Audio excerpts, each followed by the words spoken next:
അപ്പോൾ നമ്മുടെ ഇന്നത്തെ പരിപാടി ബീഫ് ബാർബിക്യൂ. നല്ല പച്ച മസാല കിട്ടുന്നത് അടിപൊളിയായിട്ട് നമുക്ക് ഈ ബീഫിനെ ബാർബിക്യൂ ചെയ്ത്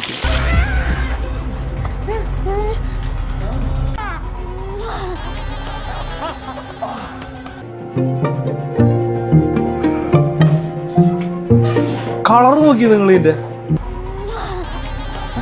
പൊതിഞ്ഞെടുത്ത് നിങ്ങൾ കഴിച്ചാൽ എന്താ അതാണ് ഇന്നത്തെ വീഡിയോ. പെട്ടെന്ന് തന്നെ വീട്ടിലേക്ക് പോവാൻ റെഡി പൂപ്പാ.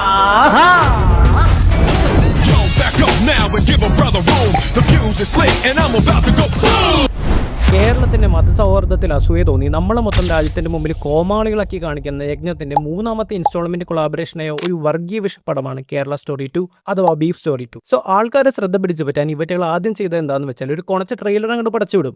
അതിലാണെങ്കിലോ ഒരു പാവം ഹിന്ദു യുവതിയെ ഒരു പറ്റം മുസ്ലിം തീവ്രവാദികളെ നിർബന്ധിച്ച് ബീഫ് കഴിപ്പിക്കുന്നു. എന്നിട്ട് അവർ പറയും പട്ടിണി കടന്ന് ചത്താലും കുഴപ്പമില്ല പട്ടികളെ ഞാൻ ബീഫ് കഴിക്കുന്നു. ഞാനും ചാണകം നിങ്ങളും ചാണകം.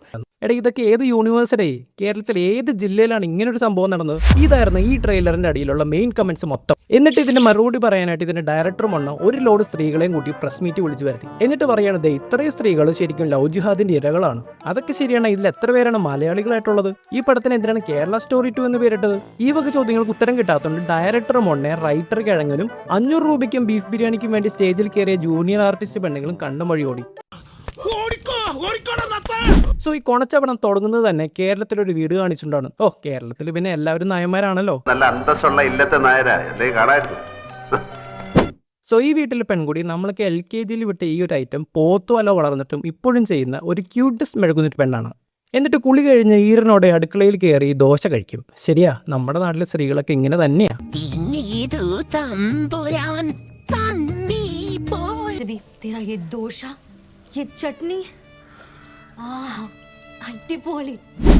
ഇങ്ങനെ കിടന്ന് മെഴുകി സംസാരിച്ച എന്റെ വീട്ടിൽ വല്ലതും ആയിരുന്നെങ്കിൽ അമ്മേ പൂമുഖത്തേക്ക് 1 ബ്ലാക്ക് ടീ.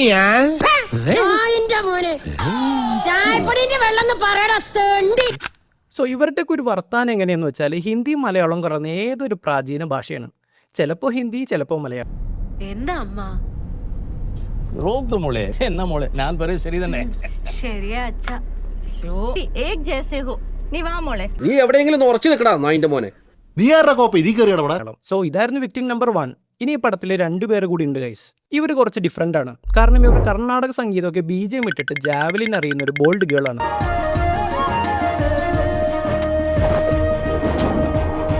ആരുടെ ഇന്ദമാതിരി BGM ഒക്കെ ഇട്ട് കൊടുത്തേക്കണേ ഈ ഒരു സീനിന്.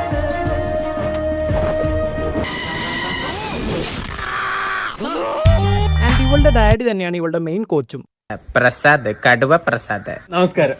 ജാവലിൻ എറിഞ്ഞെറിഞ്ഞ് ലാസ്റ്റ് ഒളിമ്പിക്സ് മെഡൽ നേടണമെന്ന് ആഗ്രഹിക്കുന്ന ഒരു കൊച്ചു കുടുംബം. അടുത്ത ആളാണെങ്കിലോ ശങ്കർ സാറിന്റെ പടത്തിലെ പോലെ സെറ്റൊക്കെ ഇട്ടിട്ട് റീൽസ് ഒക്കെ എടുത്ത് ഇൻഫ്ലുവൻസർ ആവാൻ നടക്കുന്ന ഒരു പെണ്ണും. അങ്ങനെ അവളുടെ ക്യാമറാമാൻ ഡൂഡ് ഒരു ദിവസം വന്ന് അവളങ്ങ് കെട്ടണമെന്ന് പറഞ്ഞു.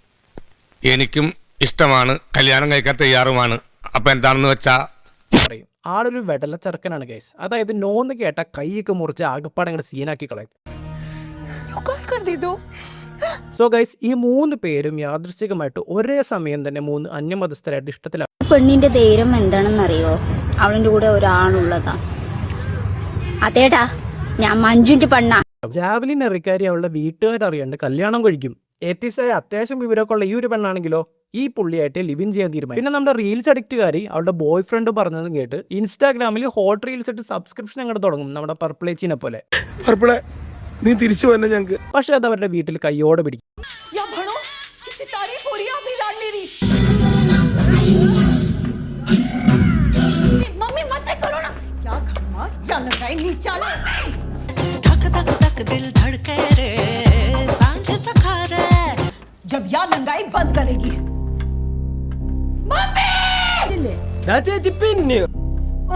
അപ്പൊ അവളുടെ ബോയ് ഫ്രണ്ട് പറയും വീട്ടുകാരോട് പോകാൻ പറഞ്ഞേ, നീ എന്നെ കെട്ടിക്കഴിഞ്ഞാൽ നീ എത്ര സെക്സ് റീൽസ് വേണമെങ്കിലും എടുത്തോ മോള്. ഗേൾസിന് അത്യാവശ്യം ഫ്രീഡം അനുവദിച്ചു കൊടുക്കുന്ന ഒരു മോഡേൺ ഫാമിലിയാണ് ഞങ്ങളുടെ. സോ അഗെയിൻ ഒരേ ദിവസം 3 പേരും ഒരേപോലെ വീട് വിട്ട് അവളുടെ ബോയ് ഫ്രണ്ട്സിന്റെ കൂടെ ഇറങ്ങിപ്പോകും. ഈ ജാവലിൻകാരുടെ പ്രത്യേകത എന്താണെന്ന് വെച്ചാൽ ചായ കുടിക്കാൻ പോയാലും നടക്കാൻ പോയാലും ബസ്സിന് പോയാലും കക്കുസി പോയാലും എല്ലായിടത്തും ഈ കുന്തവും താങ്ങിക്കൊണ്ടാണ് ആളുടെ പോക്ക്. പക്ഷെ പിന്നെയാണ് ഗൈസ് അവൾ ആ സത്യം മനസ്സിലാക്കുന്നത്. ഈ കുന്തക്കാരി കെട്ടിയവൻ ഷാജിയല്ല ഷുക്കൂറാണെന്ന്. സോ വീട്ടുകാരെ ആക്സെപ്റ്റ് ചെയ്യണമെങ്കിൽ അവളും മതം മാറണമെന്ന്. ആൻഡ് ഗസ് വാട്ട്, അവൾ അതിനെ സമ്മതിക്കും. അതേസമയം മറ്റേ റീൽസുകാരി പെണ്ണിനെ മറ്റവൻ ഓരോന്ന് പറഞ്ഞ് പറ്റിച്ച് മതം മാറ്റാൻ നോക്കും. അവൻ പറയും നമ്മുടെ മതത്തിലേക്ക് വന്ന നിനക്ക് എത്ര റീൽസ് വേണമെങ്കിലും എടുക്കാൻ പറ്റിയെന്ന്. എന്നിട്ട് തലയ്ക്കകത്ത് തലച്ചോറിന് പകരം കുതിരച്ചാണകമുള്ള ഈ ഒരു പെണ്ണ് അതിനെ സംബന്ധിച്ച് മതം മാറും. പക്ഷെ കുട്ടിക്ക് 18 വയസ്സ് തികയാത്തോണ്ട് വീട്ടുകാരൊന്ന് പ്രശ്നം ഉണ്ടാക്കും. 16 വയസ്സുള്ള കൊച്ച ഓസ്കോയുടെ പൊട്ട. സോ സംഭവം എന്താന്ന് വെച്ചാൽ ഗൈസ്, ഇവരൊരു പെൺവാണിഫ ഗ്യാങ് ആയിരുന്നു. അവന്റെ മെയിൻ ബിസിനസ് എന്താണെന്നറിയോ? പെൺവാണിഭം. എന്നിട്ട് ഇതിൽ ഓരോരുത്തരെയും വേറെ മതത്തിൽ നിന്ന് ഇങ്ങോട്ട് ഇൻകമിങ് നടത്തി കഴിഞ്ഞാൽ ഓരോ ആൾ വെച്ച് 6 ലക്ഷം കിട്ടൂത്രേ. പക്ഷെ ബ്രാഹ്മണ സ്ത്രീക്കാണെങ്കിൽ 12 ലക്ഷം വരെ ബോണസ് ഉണ്ടെന്ന്. എടാ എന്തായാലും പ്രൊപ്പഗാണ്ട പണം പണി വെച്ചേക്കാണ്. അതിൻ്റെ അകത്തുകൂടി മനുഷ്യക്കടത്തിൻ്റെ ഉള്ളിലും ജാതി വിവേചനം കാണിക്കണമെങ്കിൽ നിങ്ങളൊക്കെ എന്ത് തരം മൊണ്ണങ്ങളാടാ? എങ്ങനെ പറ്റുന്നുണ്ട് ഇതൊക്കെ? നിങ്ങൾക്ക് നാണം ഉണ്ടോ? എന്തൊക്കെ കാണിക്കുന്ന? നിങ്ങൾ എന്തിനാ വന്നിരിക്കുന്നത് ഇവിടെ? നമ്മൾ ആദ്യം കണ്ട ATC പെണ്ണിന്റെ ചെക്കൻ ശരിക്കും ആരായിരുന്നു വെച്ചാൽ ഓൾ ഇന്ത്യ മതപരിവർത്തന ലവ് ജിഹാദിന്റെ വിംഗ് കമാൻഡർ ആയിരുന്നു. ഇന്ത്യൻ മാപ്പ് പച്ച കളറിലടിച്ച് കെട്ടിത്തൂക്കിയിട്ട് ഇവരുടെ ഈ ഓഫീസിലാണ് പ്ലാനിംഗ് ഒക്കെ നടക്കുന്നത്. രാജ്യം മൊത്തം ഒരു ഇസ്ലാമിക് സ്റ്റേറ്റ് ആക്കി ശരിയാവൽക്കരണം കൊണ്ടുവരാൻ വേണ്ടിയിട്ടാണ് ഇവരുടെ ഒരു പ്ലാൻ. സോ ഇങ്ങനെ നമ്മുടെ ATC പെണ്ണിനെ വെറും ഒരു സൈഡ് ചിക്ക് മാത്രമായിട്ടാണ് കണ്ടുകൊണ്ടിരുന്നത്.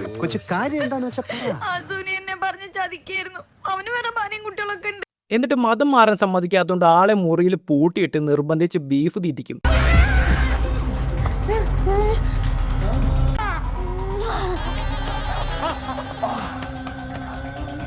എടാ മഹാഭാവികളെ, എന്തായാലും കുറച്ച് ബീഫ് കൊടുക്കുന്നത്, എന്നാൽ പിന്നെ 2 പൊറോട്ട കൂടി കൊടുത്തൂടെ കൊച്ചിന്. ഈ പൊറോട്ടയും ബീഫ് റോസ്റ്റ് എന്ന് പറഞ്ഞാൽ ഞങ്ങൾ മലയാളികൾക്ക് അത് വെറും ഒരു ഭക്ഷണമല്ല. നല്ല മുരിഞ്ഞൊരു പൊറോട്ട എടുത്ത് അതിൽ നിന്ന് ഒരു ചെറിയ പീസ് ഇങ്ങനെ കീറിയെടുത്ത് ഒരു ബീഫിന്റെ കഷ്ണം ഇങ്ങനെ പൊതിഞ്ഞെടുത്ത് ഇങ്ങനെ. ജോക്സ് അബൌട്ട് ഈ ഒരു ക്യാരക്ടറിനെ പിടിച്ച് മലയാളിയാക്കിയ പിന്നെ കേരളത്തിൽ എല്ലായിടത്തും ഇതാണ് നടക്കണേന്നുള്ള രീതിയിൽ ഇങ്ങനെ ഒരു കൊണച്ച പടം എടുത്ത് വെക്കാൻ എങ്ങനെ മനസ്സ് വരുന്നില്ല നിനക്ക്? പട്ടി നാറി, നിന്റെ അടുത്ത് ഞാൻ എന്തോ ഉണ്ടാക്കാൻ വന്നോ? ഞാൻ നിന്റെ വീട്ടിനകത്ത് വന്നോ? നിന്റെ കുടുംബത്തിൽ കയറി വന്നോ? ഇല്ലല്ലോ. അല്ലെങ്കിൽ തൻ്റെ ഉണ്ടെങ്കിൽ കേരളത്തിൽ നിന്ന് ഇങ്ങനെ ഒരു റിയൽ ഇൻസിഡൻസ് നിനക്കൊക്കെ ലൈംലൈറ്റ് കൊണ്ടുവരാൻ പറ്റുമോ? പറ്റില്ല, അറിയാം. പക്ഷെ ബീഫും മട്ടനും കയ്യിൽ വെച്ചെന്ന പരാതിയിൽ നീയൊക്കെ എത്രയൊക്കെ പേരങ്ങോട്ട് തല്ലിക്കൊന്നിട്ടുണ്ട് നോർത്തിൽ. 1000 കേസ് നമ്മൾ അങ്ങോട്ട് തരും. അല്ലെങ്കിൽ ഇതൊന്നും ഇന്നും ഇന്നലെ തുടങ്ങിയതല്ലോ. മുല്ലപ്പൂ വെച്ചൊരു ചാലിനി ഉണ്ണികൃഷ്ണനെ വെച്ച് ഒരുപാട് ഹെയ്റ്റ് നിങ്ങൾ ഓൾറെഡി ഉണ്ടാക്കിയതല്ല. മുല്ലപ്പൂ വെച്ച് ക്ലബ്ബിൽ പോകുക, വാഴയിലയിൽ ഡെയിലി ചോറുണ്ണ, എന്നിട്ട് തട്ടമിട്ട മലപ്പുറം, ഷർട്ട് ഇട്ട കോട്ടയം, കോളേജിൽ ടെററിസ്റ്റിന്റെ സ്ലോഗൻസ് വേറെ, പബ്ലിക് പ്ലേസിൽ അബ്യൂസ് ചെയ്ത് കഴിഞ്ഞാൽ നാട്ടുകാർ നോക്കി നിൽക്കുക. എന്തൊക്കെ അപരാധം ഇറങ്ങാ നിങ്ങളത് ഞങ്ങളുടെ കേരളത്തിനെ പറ്റി ആ കൊണച്ച സ്റ്റോറിയിൽ പടച്ചു വിട്ടത്. എന്നിട്ട് അതിൻ്റെയൊക്കെ കെട്ടൊന്ന് ഇറങ്ങുന്നതിന് മുമ്പ് അടുത്ത സെറ്റ് കോമാളികളി വേറെ. ഇത്തവണ ഒരു തേക്കപ്പെട്ട സുന്ദരന്റെ രൂപത്തിൽ.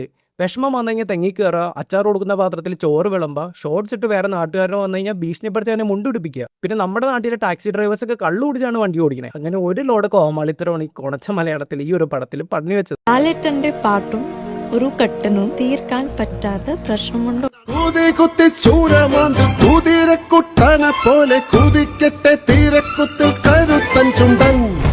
So back to the story. അങ്ങനെ നിർബന്ധിച്ച് ബീഫും കഴിപ്പിച്ച് വേഗം മതം മാറിക്കോന്നും പറഞ്ഞ് ഭീഷണിപ്പെടുത്തും. അപ്പോൾ ഇവരെന്ത് ചെയ്യുന്നു വെച്ചാൽ വേഗം ചെന്ന് മുടി മൊട്ടയടിച്ച് വീട്ടുകാർക്ക് ഒരു കത്ത് എഴുതി വെച്ചിട്ട് കെട്ടിത്തൂങ്ങും. സോ ആ കത്തിൽ എന്തായിരുന്നു വെച്ചാൽ, തെറ്റെൻ്റെ വീട്ടുകാരുടെ ഭാഗത്താണ്. ഞാനൊരു റാഷണലായിട്ടാണ് വളർന്നത്. എൻ്റെ അച്ഛനും അമ്മയും എന്നെ ഹിന്ദുവാക്കി വളർത്താത്തത് കൊണ്ട് ഞാൻ ഈ ചതിയിൽ വന്ന് പെട്ടു.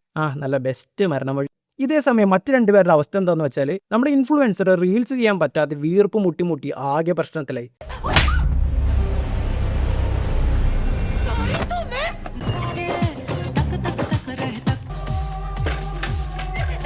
ലാസ്റ്റ് ആ കലിപ്പൻ അവളെ ഗർഭിണിയാക്കി കൊച്ചുണ്ടായി. ലാസ്റ്റ് വേറൊരു പെണ്ണിനെ കൺവേർട്ട് ചെയ്ത് കൊണ്ടുവന്ന് അതിനെയും വൈഫാക്കി. എന്നിട്ട് ആരും അറിയാണ്ട് ഇവളങ്ങ് കൊന്നു കുഴിച്ചു മൂടും. ജാവ്ലിൻകാരുടെ കാര്യം ഇതിലും കഷ്ടമാണ് ഗൈസ്. നല്ലൊരു ആത്ലയായിരുന്നു അവരെ പിടിച്ചൊരു ഊക്കിലിയാക്കി ഈ നാറി വീട്ടുകാരും ചേർന്ന് നാട്ടുകാർക്കിടയിൽ അവളൊരു സെക്സ് ഡോളാക്കി മാറ്റി. പക്ഷെ എങ്ങനെയൊക്കെയോ രക്ഷപ്പെട്ട അവള് കാരണം പോലീസും ജനങ്ങളും കാര്യങ്ങൾ അറിഞ്ഞു. ഈ തീവ്രവാദി കോളനി JCB വെച്ച് തകർത്ത് തീയിട്ട് വാണിഭക്കാരെ ജയിലിലടച്ച് റൊട്ടിയാക്കും. പറഞ്ഞു വരുമ്പോൾ ഈ കഥയും ഇതിലെ അവയർനെസ് എല്ലാം വേണ്ടത് തന്നെയാണ്. പക്ഷെ ഈ വക കാര്യങ്ങളായിട്ട് പുലബന്ധം പോലും ഇല്ലാത്ത മലയാളത്തിനെയും കേരളത്തിനെയും ഇതിലേക്ക് വലിച്ചഴച്ചതാണ് ഇവർ കാണിച്ച തെണ്ടിത്തരം. അവന്മാർക്ക് വോട്ട് കിട്ടാത്ത സ്ഥലത്തൊക്കെ ഇതേപോലെ ഹെയ്റ്റ് സ്പ്രെഡ് ചെയ്ത് ആൾക്കാരെ ഭിന്നിപ്പിച്ച് വോട്ടുണ്ടാക്കാൻ അവർ ശ്രമിക്കും, ഇനിയും ശ്രമിക്കും. അപ്പോൾ ഇതേപോലെ ഊക്കി വിടാനും തിരിച്ചു പറയാനുള്ളത് നല്ല തൻ്റെ ഇടത്തോട് പറയാനും നമ്മളെപ്പോലെ കുറച്ച് പേർ ഇവിടെയൊക്കെ തന്നെ കാണും. കാരണം ഇന്ത്യ ഒരു സെക്യുലർ ഡെമോക്രാറ്റിക് കോൺസ്റ്റിറ്റ്യൂഷണൽ കൺട്രിയാണ്. കാരണം ഈ രാജ്യം ഒരുത്തന്റെയും തന്തയുടെ വകയല്ല, ഇത് നമ്മുടെ രാജ്യമാണ്.